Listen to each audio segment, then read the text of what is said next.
বাংলাদেশ সেখানে বিদ্বেষের আগুনে পুড়ে মরেছে দীপু দাস, তাকে পিটিয়ে পুড়িয়ে খুন করা হয়েছে।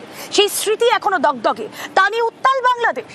তারপরও এই হিংসা অব্যাহত আমরা দেখছি বাংলাদেশের বিভিন্ন জায়গায়। চট্টগ্রামের বণিকপাড়ার ছবিটা আপনাদেরকে দেখায়, হিন্দু গ্রাম, সেখানে আগুন লাগিয়ে দিয়েছে কট্টরপন্থীরা, ভাঙচুর চলেছে।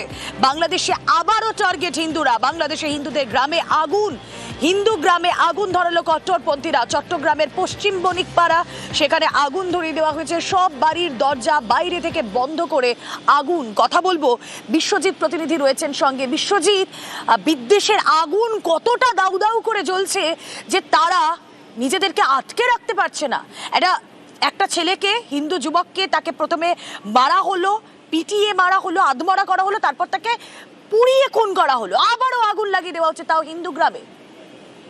একদমই, এবং সেই ঘটনার পর যে এই প্রথম বাড়িঘর হিন্দুদের গ্রাম জ্বালিয়ে দেওয়ার ঘটনা, এটাই প্রথম নয়। এর কয়েকদিন আগেও আমরা দেখেছি চট্টগ্রামের বড়ুয়াপাড়া, অর্থাৎ এই চট্টগ্রাম, সেই চট্টগ্রামে একের পর এক হিন্দু এলাকায় বাড়ি ঘর পুড়িয়ে দেওয়া হচ্ছে। হিন্দু বসতি, তাদেরকে ঘরে আটকে, তাদের ঘর দরজা বন্ধ করে তাদের পুড়িয়ে দেওয়া হচ্ছে। এবং আমরা দেখেছি যেটা চট্টগ্রামের বড়ুয়াপাড়ায় হয়েছিল, তারই পুনরাবৃত্তি হলো চট্টগ্রামের রাউজান এলাকা।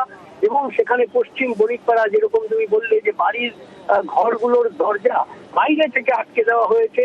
এবং আমরা যতদূর আমাদের কাছে তথ্য আমরা জানতে পারছি, বাংলাদেশের বিভিন্ন পোর্টাল, সংবাদ মাধ্যম, তাদের মাধ্যমে এবং বিভিন্ন সূত্র থেকে, যে এই চট্টগ্রামের রাউজানের পশ্চিম বণিকপাড়ার বাসিন্দা সুখশীল, অনিল শীল, তাদের বাড়িতে আগুন লাগানো হয়েছে। ভোর রাতে সকলেই তখন ঘুমোচ্ছিলেন, তারা কোনো ক্রমে বেড়া কেটে, অর্থাৎ দুদিকে দরজা বন্ধ, সেখানে বেড়া কেটে কোনো রকমে তাদের পরিবারের প্রাণ রক্ষা হয়েছে। কিন্তু পোষ্য এবং তাদের যে জমানো টাকা পয়সা, সমস্ত সম্পত্তি সব দাউ দাউ করে চোখের সামনে তাদের চলে গেছে, প্রাণ রক্ষা হয়েছে। কিন্তু সর্বস্ব হয়েছেন 7-7টি হিন্দু বাড়ি, তারা ভস্মীভূত হয়ে গেছে। তাদের কতটা আশঙ্কার মধ্যে দিন গুজরান সেটা স্পষ্টই হচ্ছে। শুনুন একবার তাদের বক্তব্য। বাইরে থেকে লক করে আমাদেরকে আগুন দেওয়ার পরিকল্পনা, মানে আগুন দিয়ে দিয়েছে অলরেডি।